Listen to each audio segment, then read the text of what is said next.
You ever feel your stomach drop before the truth even hits you? That's what happened the night I checked the GPS on my husband's car and realized he wasn't anywhere near work. The first sign that something was wrong didn't come crashing into my life like thunder. It arrived quietly, disguised as routine, slipping into the corners of my evenings so gently that I almost didn't notice. My husband had always worked hard. Long hours weren't new to him, and late nights used to be part of the life we built together. I had always admired that about him. His drive, his ambition, his dedication. So when he first said he had to stay late at work, I didn't question it. I simply made him a plate, wrapped it with foil, and waited for the sound of his keys in the door.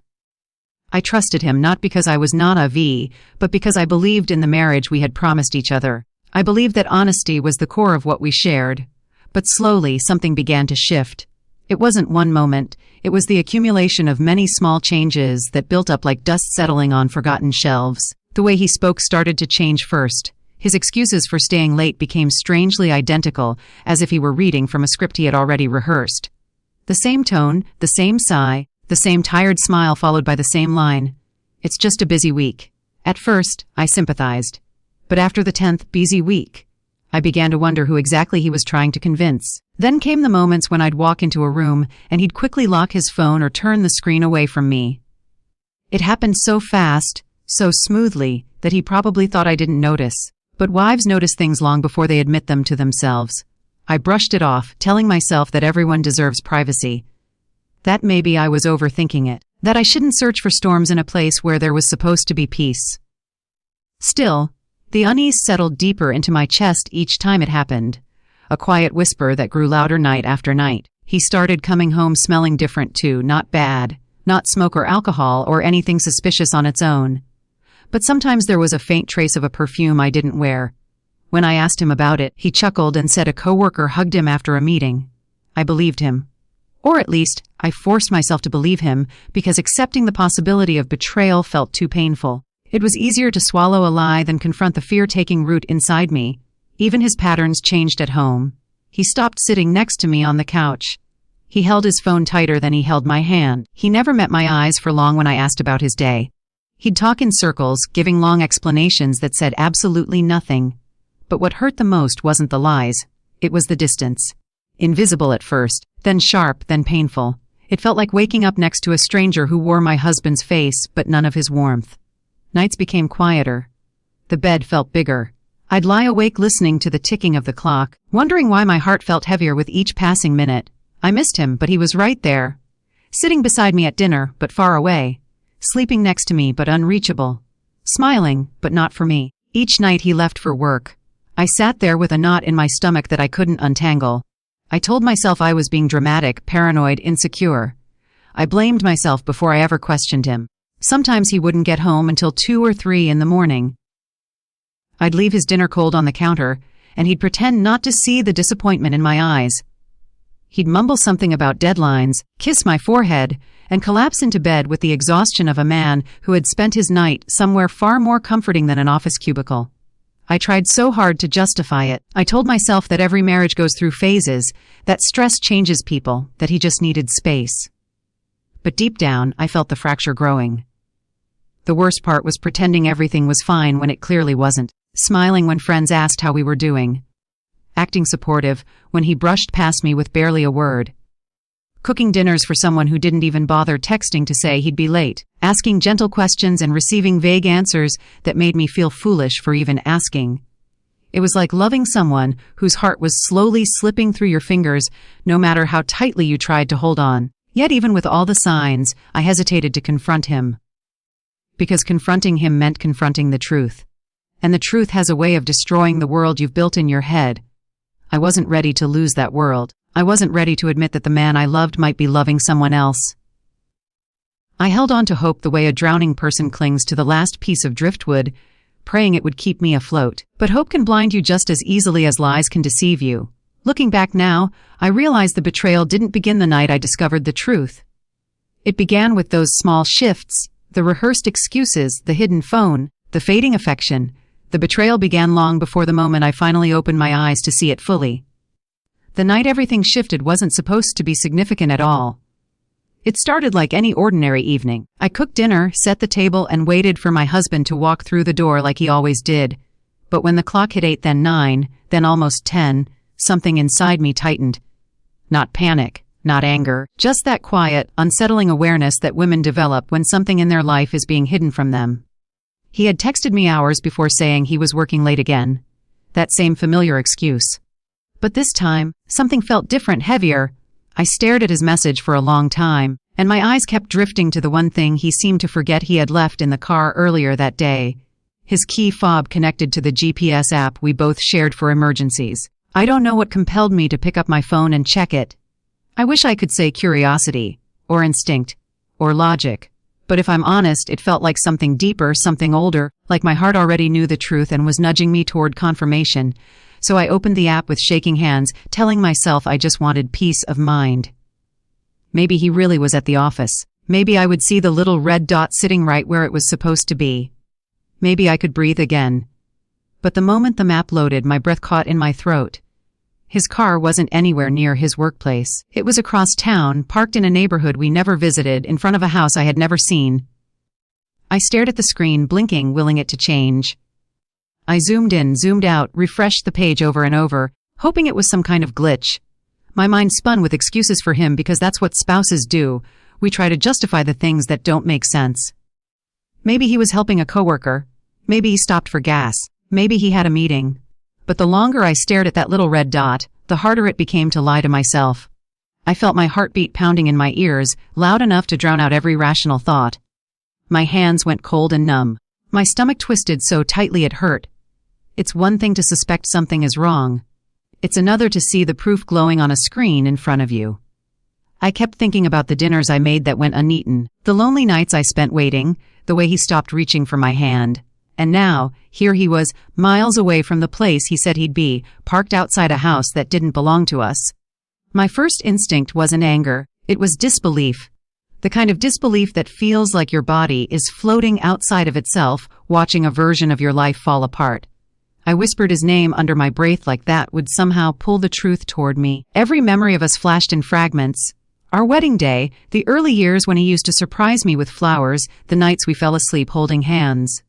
And then, against all of that history, this moment stood like a shadow stretching over everything I thought we were. I sat there staring at the GPS dot, wondering what he was doing inside that house. Was he laughing? Was he relaxed? Was he holding someone else the way he used to hold me? Every possibility felt like a knife turned slowly. I imagined him sitting comfortably in a living room that wasn't ours, telling stories he didn't bother telling me anymore, sharing a part of himself I didn't have access to anymore.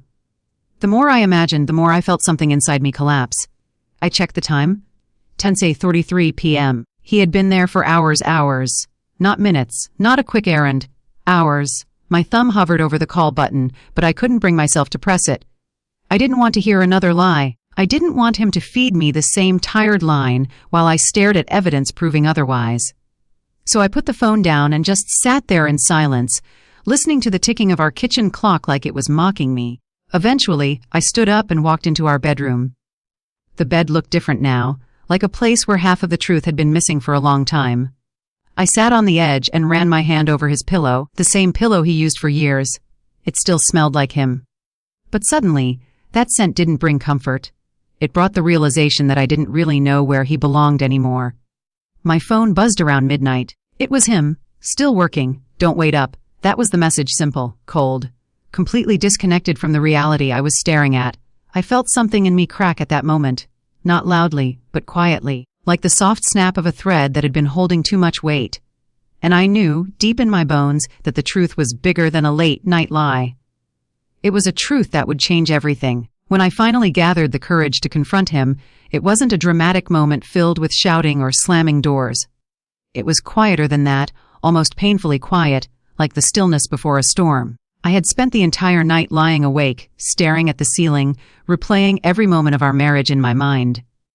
I kept trying to figure out the exact point where I lost him, or maybe the exact point where he chose to walk away from me without ever actually leaving. I kept expecting the sun to rise and somehow make everything clearer, but instead, the morning light only made the truth sharper. He came home at dawn, tired-looking, hair messy, shirt wrinkled like he'd slept somewhere other than his office chair. He walked in casually, dropped his keys on the table, and acted as if nothing was wrong, as if he hadn't spent the entire night in a stranger's house while I sat alone in our home, watching the life I thought I had crumble piece by piece. He smiled when he saw me in the kitchen, that small, predictable smile he had used for years, but this time it felt forced, it felt like a mask. I looked at him and for a moment I didn't recognize him, not because his face had changed, but because mine had. I wasn't the wife waiting for an explanation anymore. I was the woman holding evidence in her hands. Evidence that didn't lie. Evidence that didn't make excuses. Evidence that made everything undeniably real. I asked him one simple question: where were you? He blinked, surprised, maybe even slightly annoyed. I told you I was working. You know we're behind on deadlines. His voice was calm, almost too calm, like he had rehearsed the line so many times it had become automatic. But I didn't let him slip into his script this time. I didn't let him wave away my fear with his tired excuses. I took a deep breath, held my phone out toward him, and opened the GPS app. The map glowed brightly between us, and I watched as his eyes shifted toward it. Watched the moment he saw the little red dot sitting miles away from where he promised he would be. Watched the way his shoulders tensed, his jaw clenched, his expression flickered into something he couldn't hide fast enough. For a moment, he didn't say a word.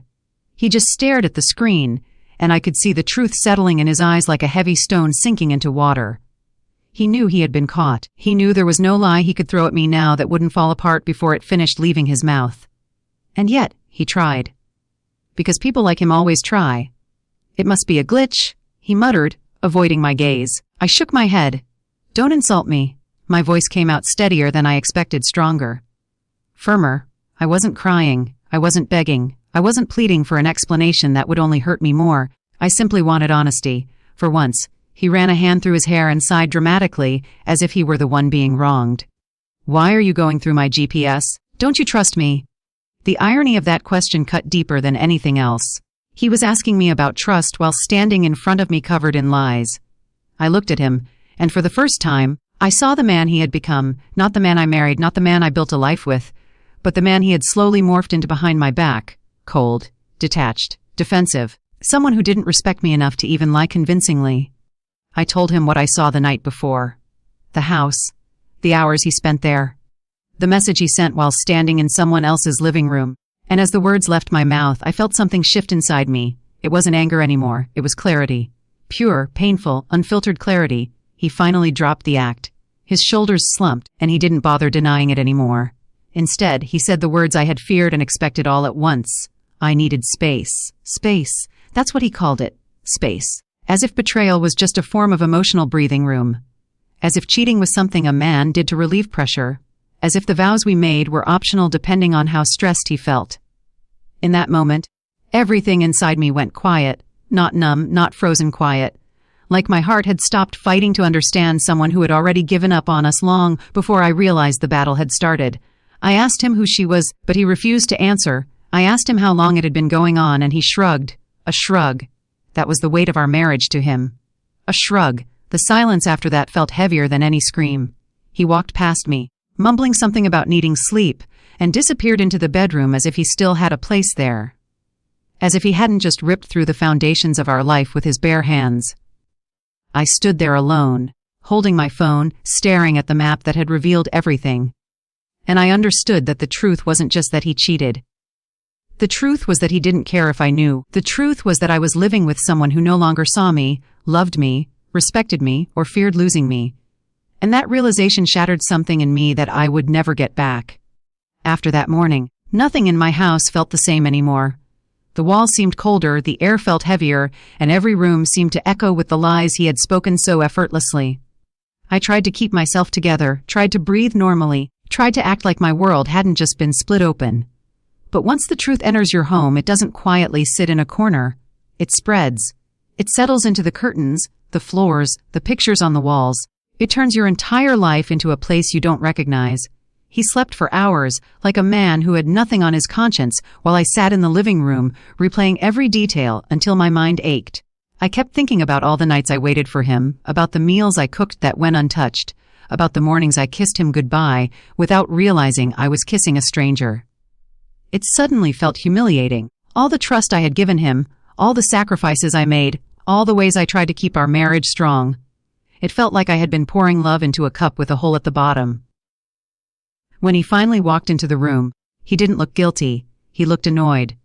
As if my pain was an inconvenience. As if my questions were a burden he didn't have the patience to carry. He sat down on the edge of the couch like he was ready to deliver a speech he had already practiced somewhere else. And that hurt more than the betrayal itself. The way he was so emotionally prepared, while I was still struggling to stand upright. He told me he didn't want to talk about it. He said he was too tired for drama, as if my heartbreak was noise he wanted to silence. He said he made a mistake, but he said it with the tone of someone talking about misplacing their keys, not breaking their marriage. He didn't cry, didn't apologize, didn't reach for me. He simply rolled his eyes and told me I was overreacting. That moment made something in me snap. Not in anger, but in understanding. I had been holding on to the version of him I married, not the version standing in front of me now. I realized I was fighting for a man who no longer existed, a man who had quietly slipped away months ago without giving me the chance to say goodbye. And here he was, expecting me to accept the crumbs of his remorse, as if that was enough to repair the damage he caused. I asked him why he didn't just talk to me, why he didn't tell me he was unhappy, why he let me carry the entire weight of our marriage alone while he sought comfort in someone else's arms. His answer was simple, cold, and devastating. I didn't think you'd understand. Those words cut deeper than the betrayal. Because they didn't just imply I wasn't enough. They implied I never had been. That all the years I spent trying to be a good partner, all the times I supported him when he was struggling, all the moments I stood by him even when he wasn't easy to love, none of it mattered to him. He had already rewritten the story of our marriage in his mind, and in that version I was the problem. He told me he needed space. Again, and then he walked out of the room as if he had just ended a boring conversation, not gutted the person he promised to cherish. I watched him leave, and there wasn't anger in my heart, just an overwhelming sense of emptiness. A kind of silence that fills every part of your body, making it hard to breathe, hard to think, hard to even exist. The hours after that felt endless. I wandered around the house looking at the life we built together, trying to understand how someone could destroy something so meaningful with so little hesitation. The family photos, the souvenirs from trips we took, the letters he wrote me in our early years. It all felt like evidence of a love he no longer remembered.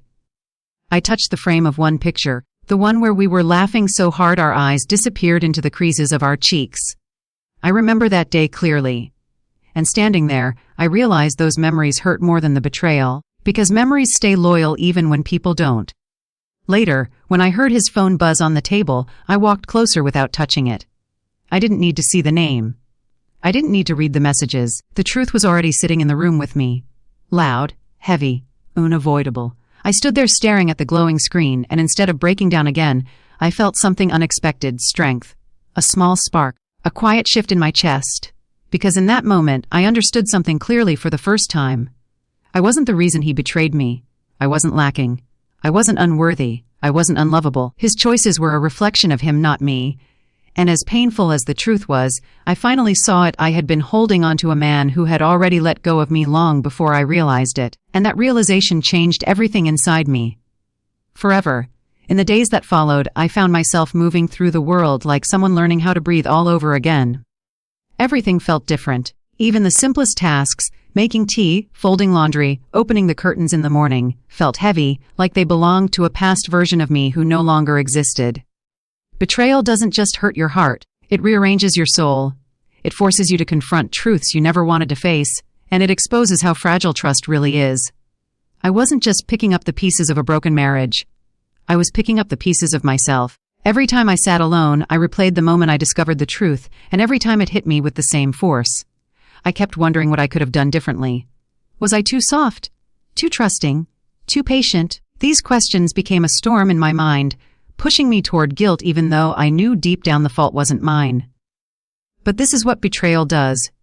It convinces you to blame yourself for wounds someone else inflicted. Then one morning, as I sat staring at a blank wall for what felt like hours, something shifted inside me. I realized I had been relying on him for emotional safety for so long that I had forgotten the strength that lived inside me before him. I remembered the girl I once was, the girl who had dreams, who had confidence, who believed in her worth without needing anyone to validate it. I remembered the way I carried myself with certainty before I molded myself to fit into his life, before I made myself smaller so he could feel bigger, before I poured love into a heart that wasn't brave enough to hold it, and that memory sparked something in me. Not anger, not revenge. Something quieter, something steadier, self-respect. I realized I didn't need him to explain why he betrayed me. I didn't need him to apologize the way I deserved. I didn't need him to come running back with guilt or promises or tears. I didn't need anything from a man who treated my loyalty like something disposable. What I needed was to protect the pieces of myself he had taken for granted for far too long. But healing doesn't happen in a straight line. Some nights, the pain returned like a wave that pulled me under without warning. Some mornings I woke up with tears on my face before my eyes even opened. Some afternoons, loneliness settled on my shoulders like a weight I couldn't lift. But even in those moments, something inside me kept whispering, keep going. I didn't know where I was heading, but I knew staying in the same pain wasn't an option. People around me noticed the change before I did. My mother saw the exhaustion in my eyes, but also the determination. My friends reached out gently, offering comfort without pity. And even though I felt broken, I began to feel surrounded by a different kind of love, one that wasn't based on obligation or convenience, but on genuine care, a love that didn't ask me to shrink myself. For the first time in a long time, I allowed myself to imagine a future where my happiness didn't depend on someone else's honesty, a future where I didn't have to check GPS locations, analyze excuses, or hope for effort from someone who only gave me disappointment. I realized I craved peace more than reconciliation. I craved truth more than companionship. I craved myself more than I craved him. And slowly, I started reclaiming the parts of me he had damaged. I began taking walks alone, letting the fresh air clear my thoughts. I cooked meals for myself instead of waiting for someone to come home. I cleaned the house, not as a wife trying to impress her husband, but as a woman taking control of her environment again. I played music that made me feel alive, not the songs he preferred. I laughed at small things, even if it surprised me every time. Healing became my quiet rebellion. One evening, as I sat by the window watching the sky shift colors, he walked into the room. He didn't say anything at first. He just stood there, expecting the old version of me to look at him with fear, longing, or desperation, but that woman was gone. The silence between us wasn't painful anymore. It was peaceful. He had no idea how much strength I had rebuilt in the time he used to ignore me. When he finally spoke, his voice held a softness I hadn't heard in a long time. He asked if we could talk. But for the first time ever, I didn't feel a surge of hope. I didn't feel anxious. I didn't feel scared of the answer I might give. I simply felt sure of myself, sure of my worth, sure that even if the conversation happened, my life no longer revolved around the outcome. He was no longer the center of my world, I was. And in that moment, I understood the most powerful truth of all: being broken by someone else is not the end of your story. It is the beginning of the version of you that refuses to settle for anything less than honesty, effort, and respect. Pain may change you, but healing transforms you. And I was finally choosing transformation over suffering. Looking back now, I realized that the night I opened that GPS app wasn't just the night I discovered where he really was. It was the night I discovered who I really was. Betrayal didn't break me the way I feared it would.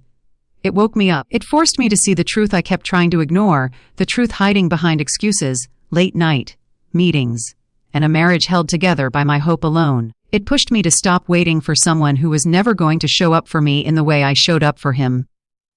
I learned that love isn't proven through pain or sacrifice or patience that stretched me thin. Love is proven through consistency, honesty, and the smallest actions that say, "You matter." I wasn't getting that from him. I was giving everything and receiving almost nothing in return. And once you see that clearly, you can't unsee it. You can't go back to pretending. I won't pretend the healing was easy. I won't pretend the hurt vanished quickly. But what I will say is this: every step I took away from him was a step toward myself. Every tear I shed made space for a strength I didn't know I had. Every truth I faced closed the door a little more on the life I thought we had, and opened a new one to a life built on my own terms. And now, when I think about my future, it doesn't scare me anymore. It doesn't feel empty.